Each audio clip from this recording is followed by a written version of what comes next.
the the live bath. I really appreciate that. Okay, now you're gonna help me turn the camera around. Boop. There we go. Nope, that was wrong. It was mirror. Turn that one off. Oh, look it, we're so good. We know how to do it now. Do-do-do. Look at what we did. Look, we did it, Dave. You did it. Oh my God. It says Max MILF is over Hotline. here. Feels so special. Dave, do you see? Look, Max is a big. Oh, on Instagram, it's still backwards. But on TikTok, the I'm assuming that you can probably change the oh, same thing on Instagram. is facing the right way. Can you hear me or no? Yeah, I can hear you. Oh, I can't hear you. Shit. Hold on. It is entirely possible that my volume is down. Yes. Okay, wait. Say it again. I can hear you. Can There you we hear go. me? So Kennedy was playing Roblox with my tablet. Okay. No, but And on Instagram, I'm assuming you could probably mirror the image too.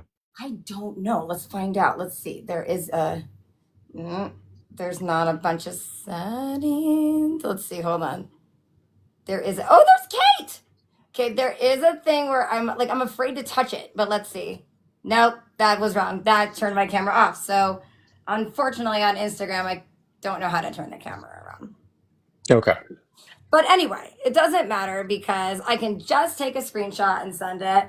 But on my Kate, I love you and I miss you. Wait, Dave, say hi to Kate. I want to see if she can hear you from the TikTok.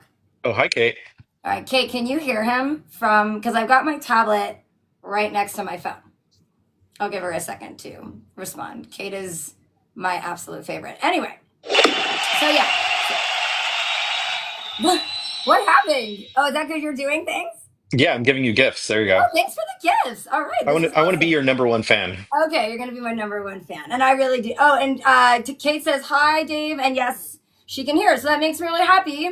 Um, okay, well then let's get started. I've been working on my intros, but before I introduce myself and the lovely Dave Padilla, I wanted to point out since I can replay all of these.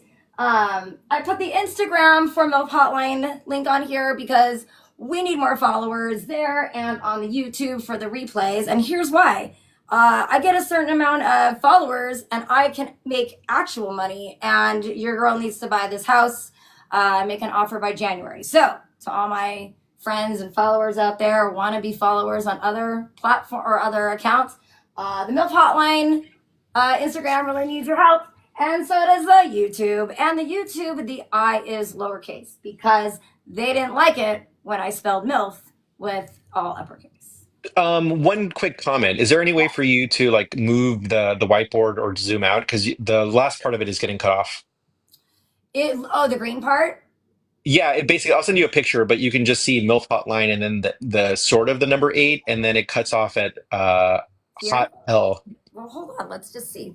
Yeah. All right, then everyone had to see my butt for a second. So do you want me to move it this way?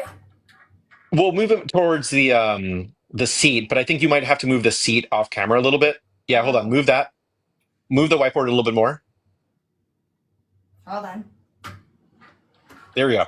Okay. All right, move it back towards you. A little bit, a little bit. There you go. Sounds good? Yep. Oh, fantastic. Okay. Kate's, oh yeah. So Kate, I can't figure out how to flip the whiteboard on Instagram.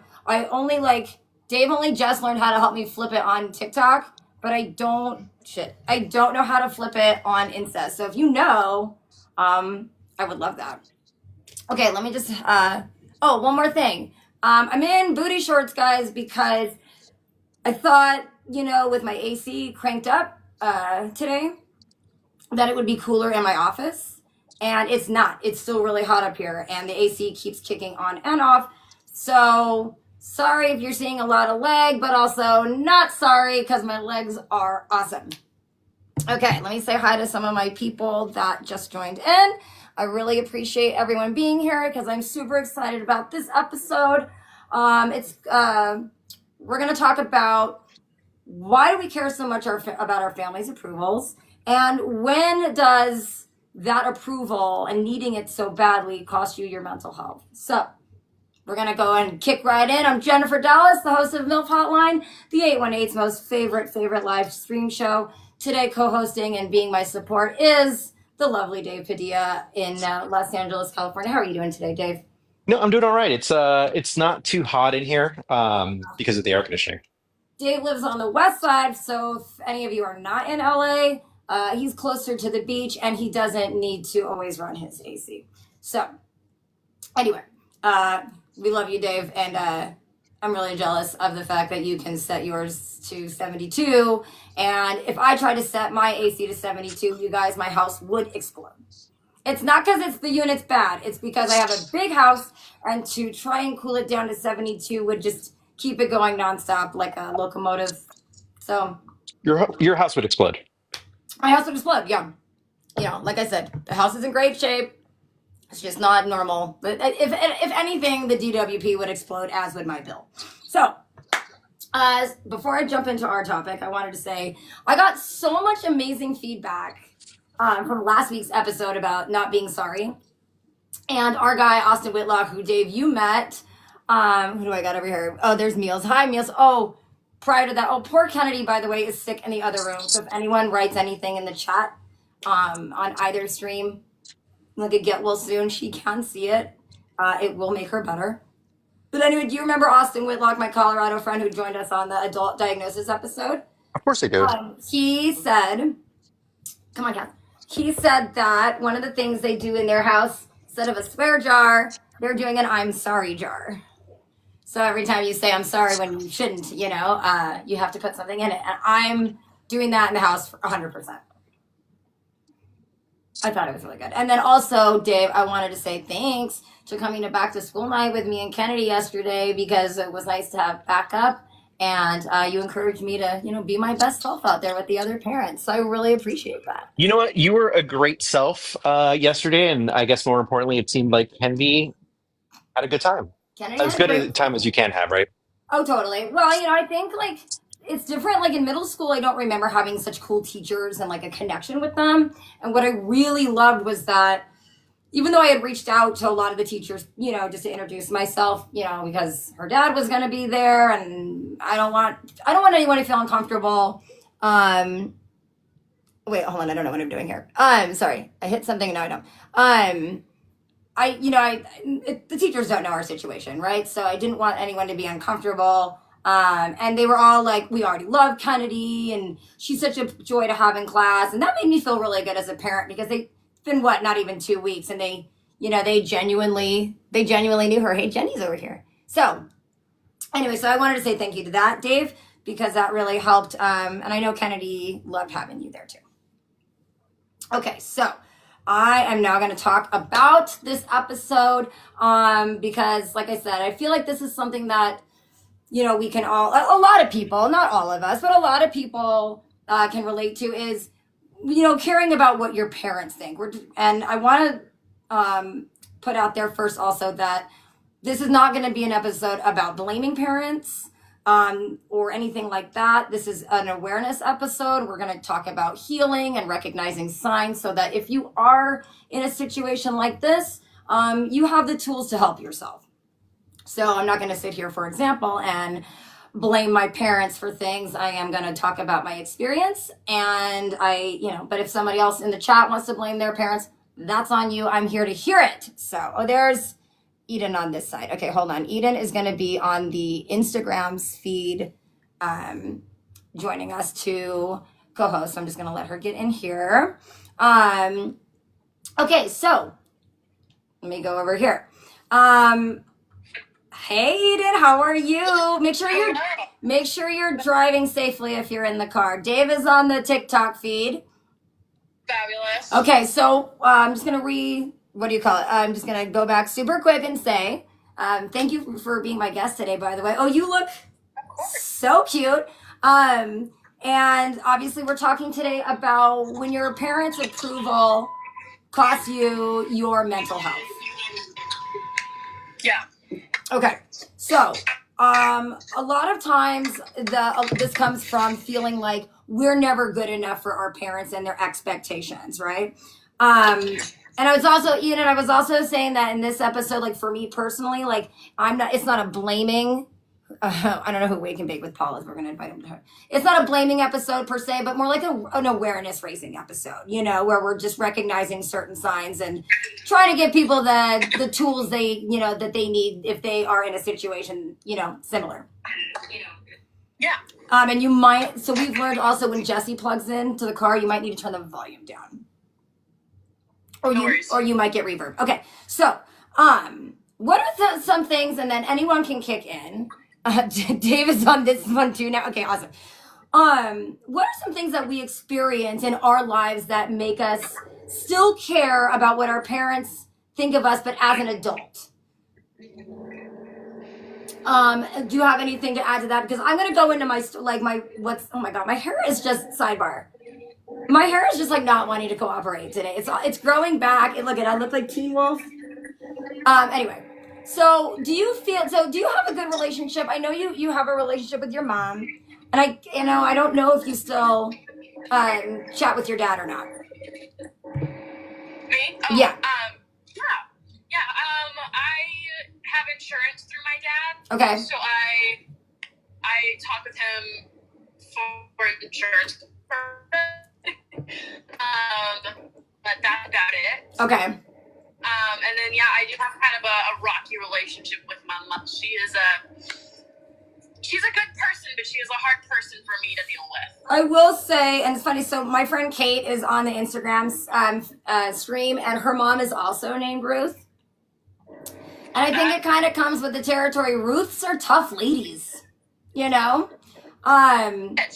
Maybe strong-willed. I don't know. I've known your Ruth and I've known her Ruth, and they're both in Colorado, and they're lovely ladies. But yeah, they're tough moms.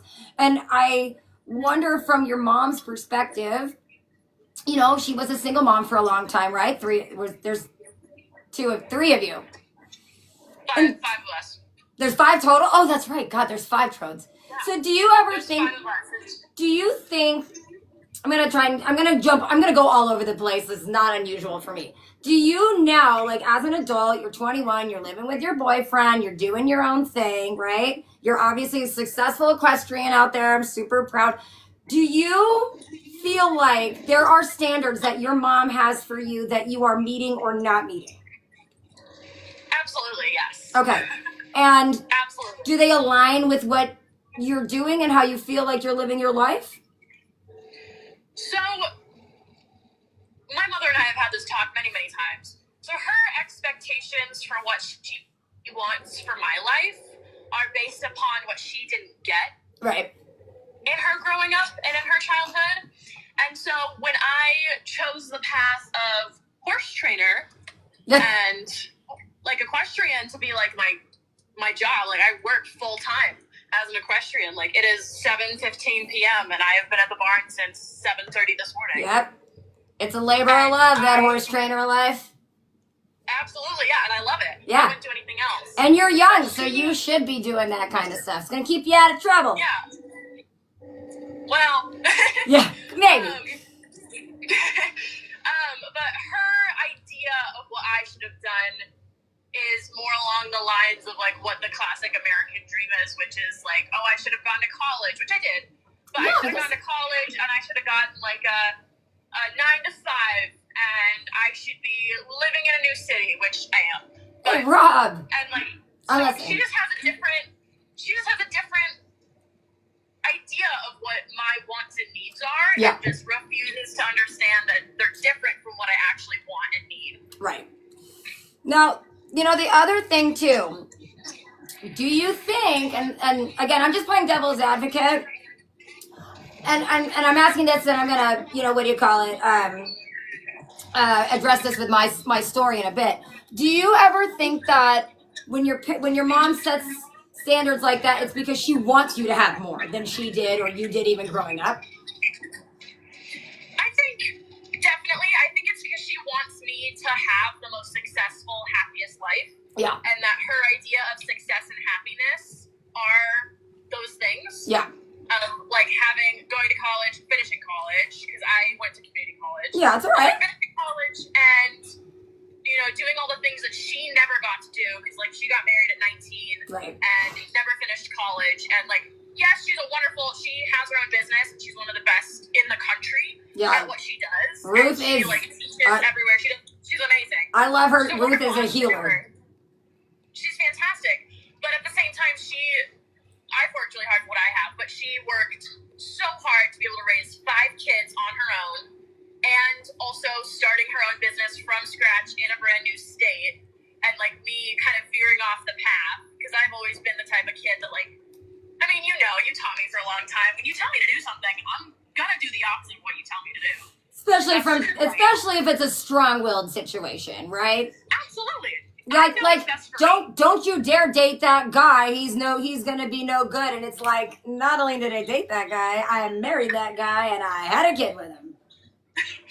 Well, I haven't gotten that far yet, so. Well, yeah. Well, and I will say there are consequences to some actions. Absolutely. But you know what? You live and you learn. I will and say the best way that I learn is by doing. Which, I mean, you were my trainer for a long time, for years. Yeah. You know that the best way that I learned was by showing me. This is true. And I would say, like, our relationship went so far past trainer, it's, you always are, as a trainer, as a horse professional, you're always like, you don't want to get too close to your clients, your assistants, whatever, but I've always, viewed you as family. You are family. And if there's anyone that's going to be successful in that horse field, it is going to be you.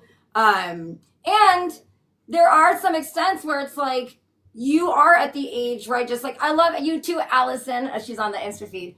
You are at that age where you're allowed to make those mistakes. And I will touch down more on my parenting views on this topic in just a second, because there's a little bit of don't parent how you were parenting kind of a thing. So I want to share my experience, my story this week. It was a little traumatic. I'm going to make it super brief, right? But my parents and I have always had, my mom and I have been close. My dad and I have always had kind of not a lovey-dovey kind of a relationship, right? He's always been very tough. He's been gruff. Did he work hard and provide for our family? Absolutely. Did we get to go on vacations? Absolutely. But I feared him. I can't speak to my sister, right? She's got her own thing with them. But I was always kind of afraid of my dad. And recently I've wanted to retain an attorney for my custody battle in court with my ex-husband. And I did ask my parents to help me. And it went so far off the rails. It wasn't even about the money. But the argument that I had with my father and the things that he said were so unforgivable and hurtful. And I'm sitting there going, I am finally done. I don't need this from him, right? you don't need it from anybody, but I'm really done hearing about it. I'm 45 years old. I want my parents to think I'm good enough. And to be honest with everyone, I know they think I have a hard work ethic, but I don't think that I live the life that they would have wanted for me, right? And maybe it's because everything I do is risky and Apollonia and hard, and I don't make as much money, and I've got a kid and I've got to provide. And I think for them, it's like what you were saying. Your mom wanted you to have a life where you don't have to struggle. And the way I look at it is, what's the fun in that? I don't want to struggle, but I want to live my life, So we had a horrible blowout. Unfortunately for right now, it ended with me blocking my parents for now. And when I do something, I really do it. They are blocked on social media. They are blocked on my phone. And I don't think that it's going to be a permanent thing. But if I didn't have to talk to them for the near future, it would be okay. Because I finally feel free from these horrible things that they're always saying, right? That I feel like it's taken me a long time to be like, I'm not good enough for them. And now I think I'm great. It's their loss, honestly, if they think that I'm not doing well. So, or they're unhappy, or they think I'm not a great mom or whatever. And so anyway, I know I'm really strong. I was really proud. Also, I was at Dave's house when it happened, so I wasn't going to sit there and just start sobbing. I was like, this is a great situation for me to practice being stoic. I did talk about it a little bit, right? But at the same time, I was like, I'm an adult and I'm a parent. I wouldn't talk to my kid like that. And no, he shouldn't, and they shouldn't talk to me like that. I just want to quickly shout out Ben Ramos, who's in the chat, who has literally the most wonderful mother on the planet Earth. Ben Ramos? I adopted her as my own mother, and she is like just the most. Her name is also Jennifer. Wait, and she is just like the most wonderful person ever. Can you remind me, why does that name sound so familiar? So Ben is the kid, the little boy that rode at the EC. Oh my God, yes! Yeah, and he rode with me all of last year, and now he hopefully, I haven't talked to him in a couple days, but I think he is moving on to a new barn and finding hopefully a place that's pretty drama-free. Well, listen, I'm going to just shout out to you real quick because, you know, we like to riz people up on this show. I taught Eden everything I know, and that's a lot, and that girl has gone even further. So you're not going to get too great. You're not going to get too great without Eden in your corner. My friend Rob says, Super Jen, got to go. You look great. Rob, love you. We got to get together. I hope you're still in Granada Hills. Thank you for coming. Okay, so I wanted to talk about this. There's a cycle, right? It's if you're never good enough. And also, this goes on like, Eden, you're a strong bitch. I'm a strong bitch. There are a lot of strong people out there, and that, you know, it takes you a long time to get to this point here. Okay? Yeah. How, like, when your parents' expectations feel impossible to meet, I want to talk about what are some basic expectations, right, versus some extreme expectations. And if anyone has anything to add, please throw them in the chat, or even obviously pop in, because my vision is a little crap, and I'm trying to see on the TikTok side, and I'm like this, and I also don't have Kennedy to mod. She's sick in the other room. So I would say, in my opinion, some basic expectations are like, keep your grades at a B level, right?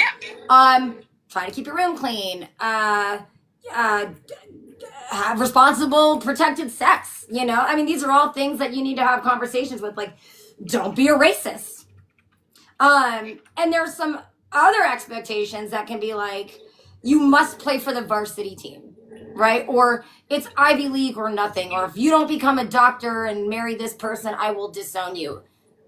Those are very suffocating to a person, right? And Yeah. So, you know, there's a big difference between healthy guidance and constant criticism. A healthy guidance is, you know, helping you achieve your goals and, you know, with your dream job, instead of telling you made a huge mistake. For example, Eden, I know you can relate to this. I was a horse trainer for years, and I was rich, and then I was poor, and then I was really rich, and then I was really poor. And, you know, my parents, who loved to see me do well, they were like, you know, you should be a teacher, like a regular teacher. You need to do this because you'll have health insurance. So you know, it's like, but this is what I love to do, and so support me or not. You know, and then you have to listen to your folks just telling you what you should have done, but not offering any help. Or, you know, like my mom is great with money. So, you know, in theory, she could have sat down and been like, I know you love to do this. It's not what I would have chosen. Let me help you do your books and organize so that you know what, you know, is a balanced checkbook, or just like, this is what your books should look like. That's healthy criticism.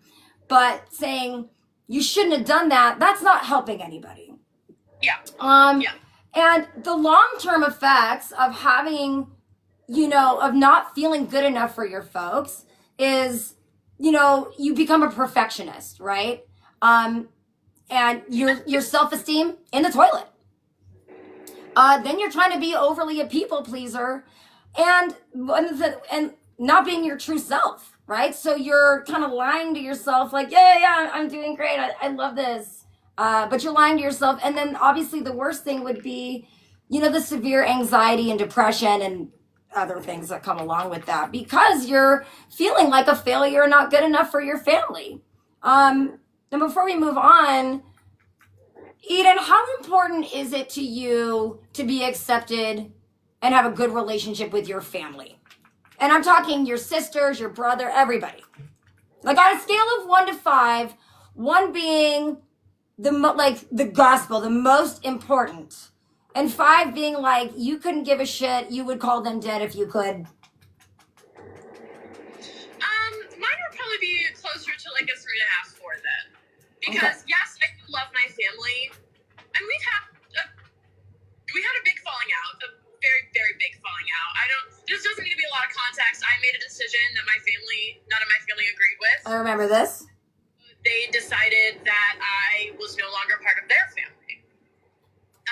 And that's not fair. Right, and that is when I moved in with my boyfriend originally. Right. Which then, so it's like all of those decisions, like we don't like this, just pushed you into the arms of the devil, if you will. What they didn't want, absolutely. But I understand, especially now after that happened a couple years ago, that my family is best at an arm's reach. Yeah. And so, like, if needed, they're there. Yeah. Family events, birthdays, holidays, they're there.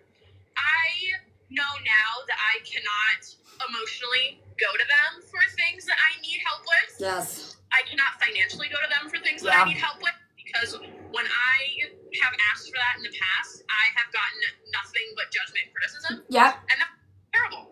You know, it's terrible from the people that you want to get the most love from, and you're like, but you're supposed to support me. I have so much to say on that too, because, you know, my dad the other day when we were having this blowout, which, you know, and you'd be very proud of me, Eden, because the Jen you remember 2 years ago would have been like, you know, put your dukes up, all the F-bombs, so much like, if we're doing this, let's do this, right? The you know, the throw the, what do you call it, like the Molotov cocktail on the bridge, it's done. I really was in that moment like, this is stupid. You don't have to defend yourself, right? And one of his things that he had said, which I thought was hilarious, and you're going to laugh, and anybody else on here that knows me is going to laugh. You shouldn't be going to Coachella. You're wasting your money going to Coachella, and you're going to Disneyland, and you don't need to be going. I have an annual pass, by the way, and I go all the time. You shouldn't be going. And when I asked my dad, so I shouldn't have vacations or do anything fun. No, you don't get to do that because you don't have enough money. You don't get to enjoy your life until, you know, I say so, kind of a thing. And you're just like, so I should just sit here and do what you want me to do, which is just have no fun. Well, you're on the other side of the country, taking a 3-week tour of the, of the East Coast with another family and their kids. Yeah, Allison's like, no, that ain't happening. What am I supposed to do? Like, not enjoy my life at all and be stuck in a box, just raising my kid. And then my daughter sees me just being like, I'm sorry, we can't have a good time. We can't do anything exciting because your grandpa says no. All work and no play makes Jen a dull girl. That's it. And you know what? I've been to the Stanley Hotel, and it can get really nasty there, right? So, for, you know, Stanley Hotel, like, Shining? No? Okay. But yeah, that's what I'm saying too, is like, if you, and I can't speak to everyone's financial situation, I can tell you that I am not always the most financially well off, but I do want to enjoy my life. If I was just stuck at home, you know what I mean? Or whatever, just working, no play of any kind. My daughter wouldn't like that for me, you know, and I'd be a real angry bitch, like no fun at all. So I like what you said there, Eden, about like, you can't go to them for money and you can't go to them for emotional shit, because you know what? You will get shot down. And you do know, like, you know what you're getting involved in. Yeah. And I've learned, because I've been there and I've asked, and I have been judged and put down, and to the point where I have literally looked my sister dead in the face, having a conversation, and went, you are supposed to be supporting me. Right. And you are supposed to be on my side. Yeah. And that's hard too, right? To be on my side. Like, the reason we are family is because family sticks together. You're supposed to be on my side. Yeah. No, but I think, whether I fuck up or whether they fuck up, you're like, yeah, you did it. And don't you think that hurts worse? The part where when your siblings don't back you up or at least check in to see how you're doing, that almost hurts worse than your parents not giving a shit or coming down on you, because it's like, we grew up together with the same parents and we had the same shit happen to both of us. So, you know, like, that was a big problem for me. And, you know, everyone obviously knows I love my sister to death. She's my best friend. This whole situation has put the whole family on edge, and that's unfortunate. And at the same time, that's another shame feeling, right? Like I want to feel good enough for my sister also, who's, by the way, 7 years younger than I am. We're both successful in our fields. And it's like, you know, at some point you have to be like, I come first. I am important. My daughter is healthy. We are not homeless. You know what I mean? Like, we are doing good. And maybe, exactly, maybe my rent's high. Maybe I shouldn't entertain buying this house. Maybe I shouldn't have my Frenchie dogs, or, you know what, my other bearded dragon. But you know what? That's the life I chose for me. And if they're not happy about it, then that's on them, not on me. And I have to then secede from that union. So there's obviously, this is also, oh my God, I'm sorry, I'm having a stroke. I'm hot up here. My AC is kicking off. I'm flushed. So if you are in a situation where you are like, I really still care about what my parents think, and I'm an adult, there's a couple things that might be happening. One is, and these are the things that I want people in the same situation as me to realize. There's a difference between dealing with psychological harm, right, and narcissism. So, and Eden, just chime in. But psychological harm is constant criticism. You can never do anything good. You go to your folks and you're like, you know, oh my God, like for me, for example, Eden, I got to take this band out on the trail and they filmed for a music video, and the horses, I provided the horses. I was so excited to tell my mom about it. And she was like, that's great, kinda. You know, like, I think she was happy because I got paid for it, but it wasn't like, you know, like, way to go, you did such a great job. Or I launched this agency, or when I started the hotline, my mom's like, I just don't get it. And I was like, okay, you're entitled to your opinion, but you're shitting all over my hotline, right? One of my dreams, you and I have always talked, like I've always wanted a reality show or a podcast, and I'm doing it, and I've got 4 followers on one stream, and I don't know how many on the other, and I'm still having a great time. And then there's invalidation, right? Dismissing or rejecting your feelings or thoughts or experience as inaccurate and insignificant. Like anything you've done is like, whatever. It's not important. There's also manipulation, right? Which is designed to influence, to make you feel like they are controlling you. And then here's a big one, withholding that love and approval. And you said that too. Like, you're not going to go to them for emotional support because you're not going to get it, because you know that you're not going to get their approval or their love. You're going to find it somewhere else. Absolutely, yeah. Which was really unfortunate because, you know, I did go to my sister and my mom. Like, obviously, I was very close with my mom because I don't have a relationship with my dad. But it was like having a breakup. Like kind of like what you said about your parents. You had a breakup with your parents because that was the person I went to for everything. Yeah. Like, I had a problem, whether it was a math problem, a boy problem, a girl problem, who cares? I went to my sister. She was my person. She helped me. She's 7 years older than I am. Yeah. Got a little bit more time on me. Yeah. She has a kid. And she was my person that I went to. And she was always there for me. And when it came to that point a couple of years ago that I made this decision that nobody liked, that they didn't approve of. Right. Which goes into kind of the... Can I backtrack? Yeah, absolutely. Who are you talking to? Are you kidding? Can I backtrack? Go ahead. You said earlier how you have, like, expectations. Yes. Like, reasonable expectations are, like, I grew up with, you always have an open mind. Yep. You don't judge people. That was what ingrained in me as a child. Like, no matter where we were, you always have an open... Right. Wait, you're cutting out. When I made the decision, there was this automatic thing that went over, like, I could see their faces change when I told them. And it was an automatic thing of they immediately closed their minds off, and they immediately reverted back to where they grew up, where my mother grew up, which was in a very conservative home. Is she from Colorado? I can't remember. Sorry? Is she from Colorado? No, she's from Pennsylvania. Oh, shit. You know, I was going to go with Nebraska there for a second. So I did not, I wasn't going to go with New England at all. No, So, you were like, where's that open-mindedness now? Right, well, exactly. Because I was told, have an open mind no matter what. Everybody has their own decisions, whether they want to I said, woman marrying a woman, that's fine. We had one of my mother's best friends in the whole wide world was a lesbian, had a wife, they had beautiful kids, it was a wonderful thing. You're like, yay, lesbians are great. We grew up accepting gay people, and then my brother-in-law comes into the picture when I was pretty young, and I always thought that his way of thinking and the way that he grew up was kind of backwards. Even as a child, I was like, I don't believe in that. Right. You know, he's a big conservative.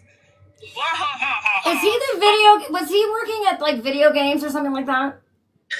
Oh my gosh, No. that was ever ago. That was like 8 years ago. But but the same guy? Same guy though? Yeah, she's married to the only guy she's dated. Okay. It's yeah, okay. I want to make sure we're on the right track. I'm not gonna say names, but I think I know. Okay. Yeah, Aaron. Okay. Noah's husband. Yes, and if I recall correctly, you and Aaron were close too. Like he's a homie. He's there. So he's Aaron, brother or brother-in-law. Yeah, that's right. Because I'd be like, and he kind of helped be a big, like not a father figure, but like a male role model in the family.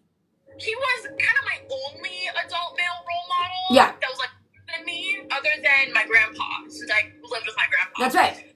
My grandpa's like the most wonderful person on the planet Earth, and there's nothing wrong ever about him. He's right. Like, fantastic. He can do no wrong. My brother, so Aaron, my brother, we were raised like twins, since he was kind of behind, and you know that I was kind of ahead with everything. And I'm speeding, that's a call.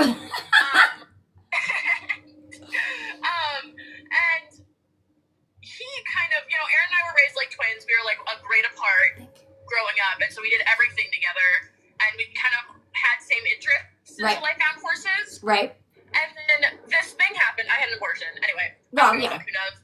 It's okay. You know what? If we're sharing, I've had a couple of those, so it's okay. Best decision I've ever made in my life. And yes. When you're young. My sister, Aaron, was like, yeah, I'll drive you. Because I asked him, because he's my guy. I shared a bedroom until we were like 10. And so we redid it. Like, we were two peas in a little pod that created destruction. Right. And it gets to the day of when he's supposed to take me, and he goes, yeah, no, I can't take you. Aaron and Noah said they will not talk to me if I take you. Oh, wait, pause on that really quick. Allison, I love you too, and we'll talk soon. So Noah, his wife told him he couldn't take you to the appointment. No, brother Aaron. Sorry, brother Aaron. So my brother-in-law and sister told my brother that if they took me to the appointment, they would never talk to me. Wow. Yeah. And so my entire family kind of just slid down this little hill in my priorities and in my life, and it was heartbreaking. Absolutely. It was so heartbreaking. And I was like, well, what do you guys expect me to do? And I figured it out, obviously. I have a wonderful, wonderful group of friends, which is now why I prioritize my friendships over my family relationships, because my friends, without a doubt, have always been there for me. Well, there's a term for that, and it's called chosen family. Absolutely. They are 100% my chosen family. And no matter what I do, if I make a stupid decision, they're like, that was stupid, but I'm going to support you through it. I'm going to bail you out of jail. That's a good friend there, too. A good friend's going to tell you the truth and then support. Yeah, I mean, you're not going to be like, listen, I'm going to go down and, inject some no-no powder into my veins, and I think I need you guys to be on my side. I'd be like, listen, I'm going to have you committed. I love you. Not sorry. That's different. That's a self-destructive. This is a life choice that, but quite frankly, people fight all over the place to be able to have the right to do it. And what were they gonna do? Raise it and pay for you? I mean, we're digressing, but still, I'm an advocate for you being able to make your own decisions, and by you, I mean any operator. Everyone should be able to make their own decisions, and whether you want to do mostly anything, right? I do think limit and align, right? But as long as you are not, this is what we learned in school, Jen. As long as you're not hurting yourself or hurting other people, I will support you. Totally. Yeah. So now since that event, I know you've said that you and your mom are now talking. We are, yeah. And what about Noah? You guys are okay, or? I have this, I call it a professional relationship with my sister and my mom. Yeah. So I have to talk to them like I'm in a work meeting. Yeah. And I have to talk to them, even if it's about like anything, and I have to be like, well, you know, this and this and this happened, but this is what I'm doing about it, and this is what I'm doing, and blah, blah, blah. Because if I come at them and I'm like, oh, you know, we're going into the fall, that means that I'm making less money with horses because I don't miss those days. Very well. I don't miss those days at all. Wait, pause. Jesse's joining us on the TikTok stream. What's up, Jesse? We're gonna get to you in a second, but I'm glad you're here. And Eden, you're right. Like, it's gonna work for you for now. Like, I can't tell you that it will or won't work forever, right? It's gonna work for now. You know, it's gonna be fine.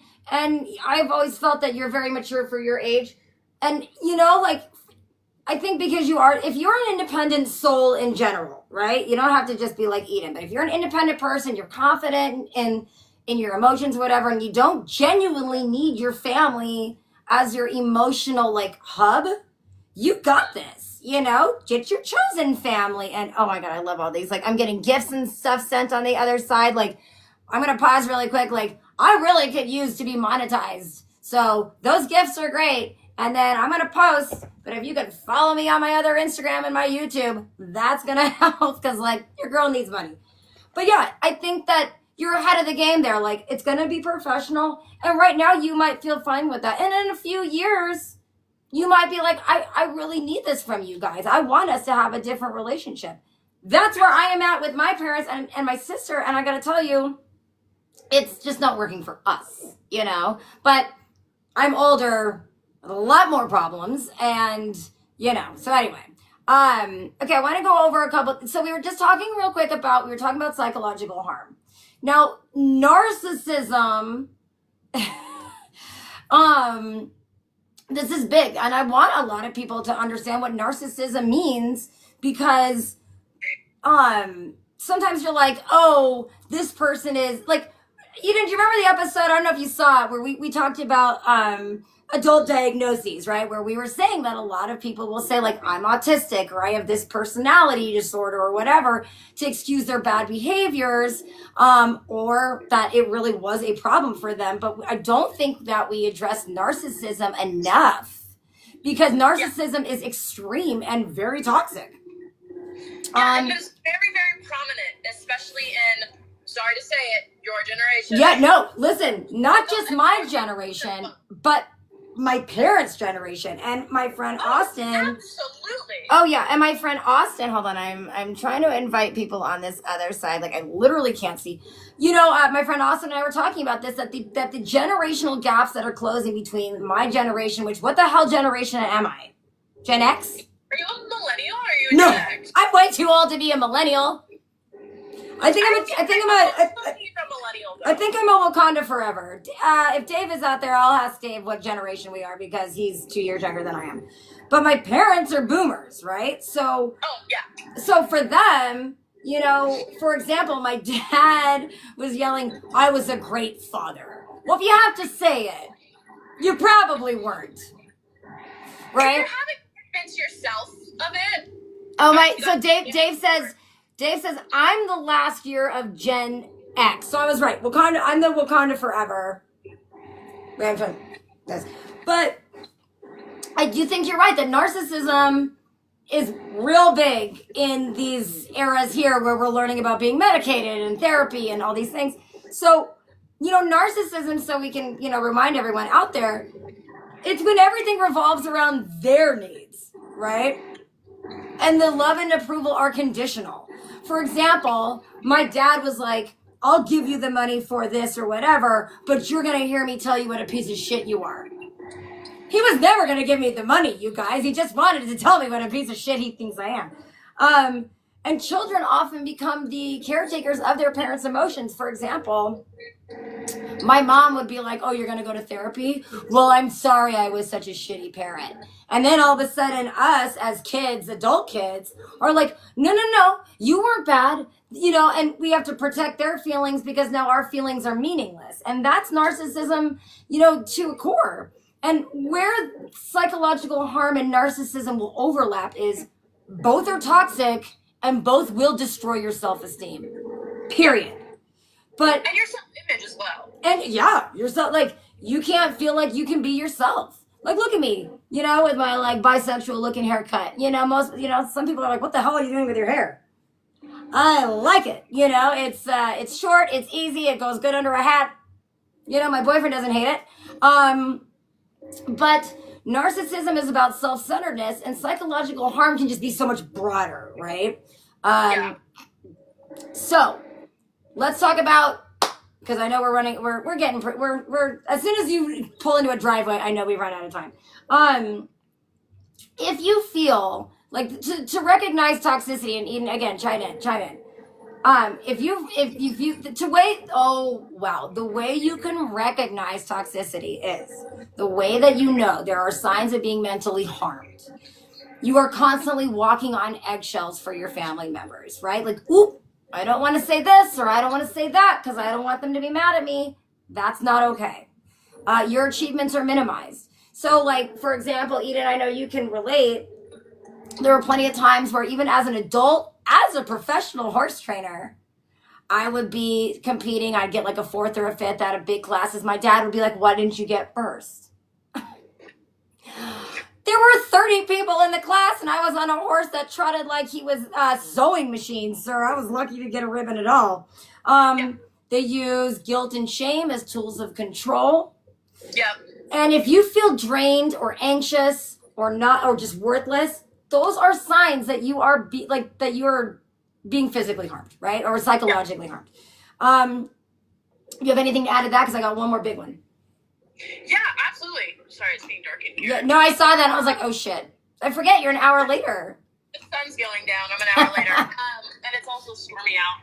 Oh, I want that. Yeah. So, for example, when I have to go and do things with my mother, for example, it was my cousin's birthday, and he lives here, and we celebrate as a family. We all go out, or we all go to my sister's house, and we all celebrate. And we make these plans for birthdays and things. Oh, birthdays are huge in your family. I dread going to these events, and I the entire day it's just miserable because I'm thinking about, oh fuck, like what am I gonna wear that's not gonna make my mother say rude things about me? What am I gonna do? And then I have to remember, oh, shut the fuck up. Who cares? Right. You're happy, and listen. You got to read your room, right? Like if you're going to a family function, I can't speak for everybody again, right? Yeah. Me personally, if I'm going to a family function, I'm not going to wear my booty shorts, right? Like, but I'm not going to cover up my tattoos, and I'm certainly not going to take out my septum piercing because I think it looks good. I'm not going to... Yes, I know, buddies. I'm not going to change who I am, but I can be respectful of their feelings. You know what? And I really like that you said that because that's true. There's a level of, I don't need, you know what I mean? Like, I'm not going to dress a certain way to impress or because you wouldn't like to see me in something. But at the same time, respect is always great. And you get it on both ends, right? Yeah. Yeah, absolutely. Now, this might not be something you can... That's more your next... Say it again. Or before a small pause. I want you to meet my goat. Oh yeah. Show me the goats. You know what? All of the operators want to see some goats. For a lot of you guys, so Eden lives in Colorado. She lives on a dope ass ranch. She's got chickens and goats and horses, and she's living my dream life at 21. Oh my God! Please tell me that goat has an amazing goaty name. His name is Sage. Sage? Sage, okay, yes. I like it. And then Jib. So this is, oh my God. Remember when we had goats, Eden? It was not a good thing. My goats are be eaten. I love him, but he will be eaten. Can you get some milk or cheese out of it? I really like that idea. The Owlet hiding, but I will be breeding and milking her. Okay. So one of the last points I'm going to make, and I know that you can't necessarily comment on this just yet, but as a parent, recognizing the signs of psychological harm versus narcissism from your family, and now you are a parent. So, for example, would you talk to your kid like that? For me, being a mom of a 13-year-old who, sorry, dogs, who's very mature, I would never in a million years talk to my daughter so disparagingly and harmful. I spent 9 months growing her. You know what I mean? The first few years of her life were extremely difficult because you're just like, please don't hit your head. Please do not unalive in your sleep. You go through this journey to, to promote them, right? To be better than you. So why would you bring them down? You're not going to, benefit from that. And for me, I want to protect my kid from any situation like this in the future, and I want her to be aware of the signs. I'm going to set boundaries. Like, I wouldn't treat my daughter like this, but I'm not going to be like, oh my God, because I'm in a bad situation with my parents, your grandparents, you can have ice cream forever for any meal you want. Oh my God, I love those goats. I think that you need to turn it around. If you're in a situation, like this with your parents, you got to turn it around. Whereas I'm going to change it to be a better parent, right? I'm going to learn from the experience, and I'm not going to parent my kid that way. But I don't want to be a doormat. And then I'm going to ask you this because this might relate to you. Like, this is a really broad question for all the operators. Because my relationship with my parents is toxic, right? Now, I may have said, don't you come near us, right? And I'm wondering from other people's perspectives, do you all think that keeping your kid away from your toxic parents is a necessity? I mean, I know it probably does. It does depend on the relationship that your parents or your family have with your kid. And if it's healthy, fine. But, do you think that, oh my God, I love those ghosts. Do you think that you should protect your kid by keeping them away from your parents? Or do you think that you've got to let your kids and their relationship with your parents unfold on their own? Or is there an age limit, do you think? Oh, I can't hear you. No, Eden is gone. So, Jesse, are you there? Eden will come back.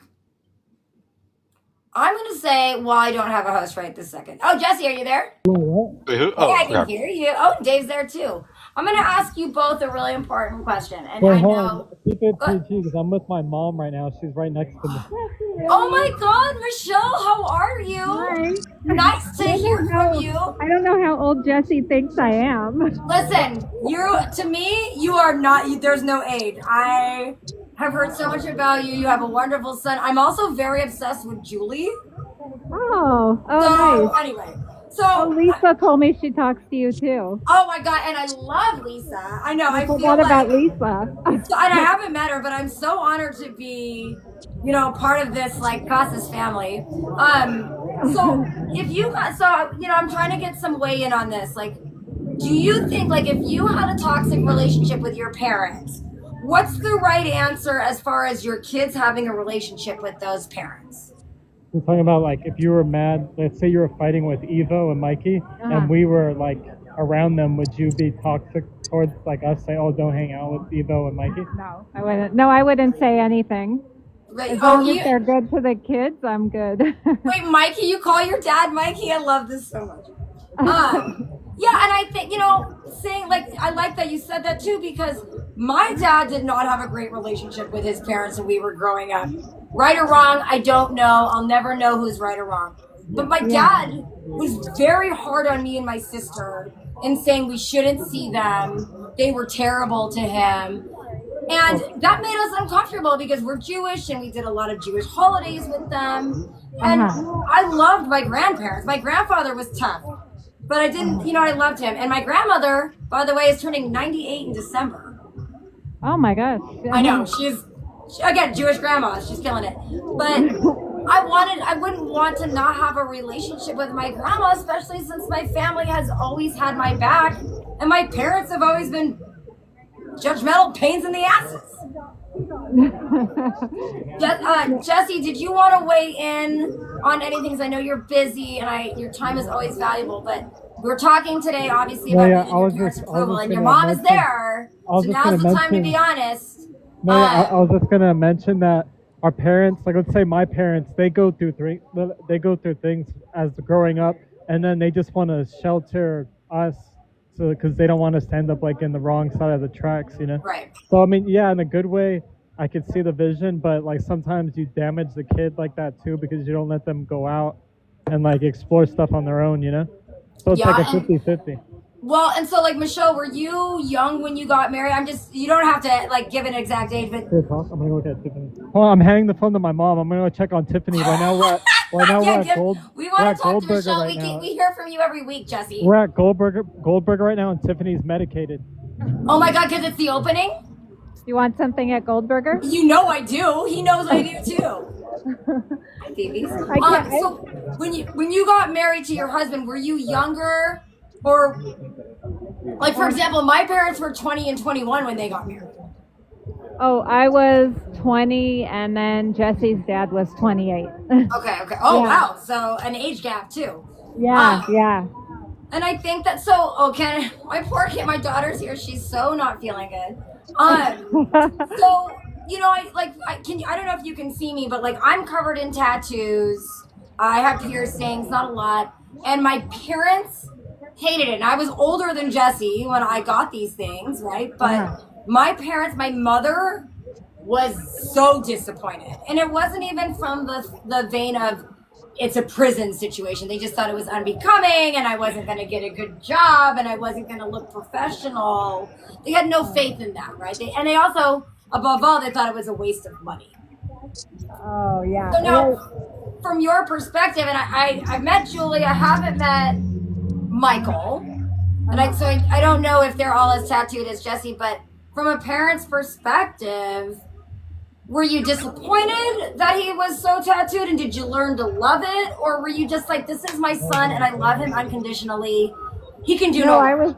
I was actually good with it because it's not like gang related tattoos or bad tattoos or whatever, so I was fine with it. Yeah. But and then Jesse's dad has tattoos also, but then he was the one that kept telling Jesse not to get them. Yeah. He's gonna regret it, and then he has them, but he doesn't show them off. He has gang tattoos. No, So his tattoos are a bit more of a negative connotation. My dad, Jesse's more of a got all negative. these very faithful, beautiful tattoos. He's got his grandmother's name on him. Yeah. I got portraits of my mom. You what? Oh, portrait. I have a portrait of my mom. Yeah, but ask Jesse where the portrait is. Where is that portrait, Jesse? I Up by haven't seen my the portrait armpit. of your mom. Because I ran out of room. I couldn't find the place. Please don't tell me it's on your butt. No, not yet. No, I'm just kidding. Oh, you're doing a portrait. No, I have it already, but I ran out of room, so I told my artist, I was like, dude, I have no more room. Put it under my armpit. Oh, no. Well, Michelle, if I can tell you anything, if it's any consolation, under the armpit really hurts. So, really hurts. So, trust me, he was in a lot of pain the whole time you were getting your face there. Poor Jesse. I'm good though, but I don't want him to get any on his face though. No, we talked about it. Trust me, I've got your back on that That's the one. He next does the podcast. little sticker tattoos. I'm the same way. I don't like the face tattoos. I love Post Malone, but no face tattoos. Something's got to be preserved, you know? Yeah. No, what about gabapentin? Which one? Gabapentin. What about gabapentin? That is a medication. I'm just kidding. No, you're... For Tiffany. Well, yeah, for Tiffany, that's a whole other conversation we're gonna have. So, okay, I'm gonna finish up, and I want the Costas family to be here for this. I want to say that, Jesse, from what I know about you too, is I know you were saying something like as the black sheep of your family, and I can't even imagine a situation. I know you guys are all really tight, being a black sheep maybe physically, but I don't know anyone that busts their butt harder than Jesse. And also when I took his dog to the vet last week and they were like, you're going to have to spend X amount of dollars on medication. Jesse didn't blink an eye. He just pawned off the money. He did what was right because he had it, because he's safe, because he's responsible. And if he was my kid, I'd be super proud. Oh, yeah. And also when I told him how very legally blind I am, and we were talking about contacts, and he started asking me about my pupillatory distance. I was so impressed, Michelle, because I was like, how do you know all these things? So, if anything, he's a prime, like a shining example of you could be covered in tattoos and look unconventional, but you could be very smart. And he is such an old soul and very supportive, and we're so blessed to have him as part of our family. So I want to say thank you Oh, thank you. Thanks for being nice to him and taking care of Tiffany and all that. Well, too. we talked earlier about there's your real family and there's your chosen family, and I really do feel like, you know, Jesse has become part of our chosen family. We really appreciate him. Oh, that's nice. So I want to wrap it up by saying, you know, if you are in this situation, everyone, where you're trying to get your parents' approval and they just won't give it to you, you've got other options. You know, acknowledgement is the first step. If you don't have a therapist, you know what I mean, and you think that your family won't understand, and you don't have anyone close to you, like a Jen Dallas or a Dave Padilla or a Jesse Casas that you can talk to, find a therapist. Set boundaries, you know, but you come first always. And unless you're doing something super destructive, I say YOLO, get it. You know what I mean? Go get that dream job. Don't put up with any bullshit. We don't support that here. Your worth is not defined by your parents' approval. If you're lucky enough to have someone like Jesse or Dave, my friend Kate in Colorado, you know, family that loves you and supports you no matter what, you're very blessed, and don't take that for granted. But if you don't have that, you do have friends out there that will support you.